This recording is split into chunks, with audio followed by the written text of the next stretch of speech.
আমি আমার যুবতী কিশোরী ভাই বোনদের বলবো, সমাজ তোমাদের পক্ষে নয়, ঈমান চুরির পক্ষে।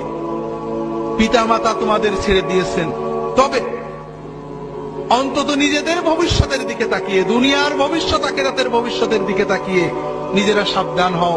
দুনিয়াতে অপরাধ হবে, পাপ হবে, অন্যায় ভুল হবে, তবে দুটো বিষয় খুব ভালো করে মনে রাখো। নামাজটা কখনো ছেড়ো না। নামাজ, যদি সিনেমা হলে থাকো বেরিয়ে এসে নামাজ পড়বে, যদি খেলার মাঠে থাকো ওয়াক্ত মতো নামাজ পড়বে। নামাজটা কখনোই ছাড়বে না, যত কিছুই হোক সময় মতো নামাজ পড়বে। আর অশ্লীলতাকে, মাদকতাকে বিষের মতো পরিত্যাগ করবে। এই দুটো বিষয় যদি তুমি ঠিক রাখতে পারো, ইনশাআল্লাহ অন্যান্য ভুল ত্রুটি তওবা করবে, ভালো হবে, খারাপ হবে, এই নামাজ তোমাকে আল্লাহর পথে টিকিয়ে রাখবে। এবং ইনশাআল্লাহ তোমার বয়স যখন 50 হবে, তুমি নিজে অনুভব করবে এই দুনিয়ার জমিনে তোমার বন্ধুদের চেয়ে তুমি ভালো আছো।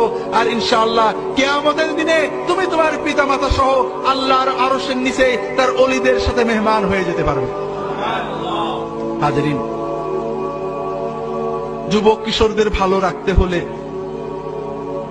তাদেরকে আলেমদের কাছে নিয়ে যেতে হবে, মসজিদে নিতে হবে, দ্বীনি চেতনা তৈরি করতে হবে, লেখাপড়ার ভিতরে দ্বীনি চেতনা তৈরি করতে হবে। এগুলো সবই দরকার।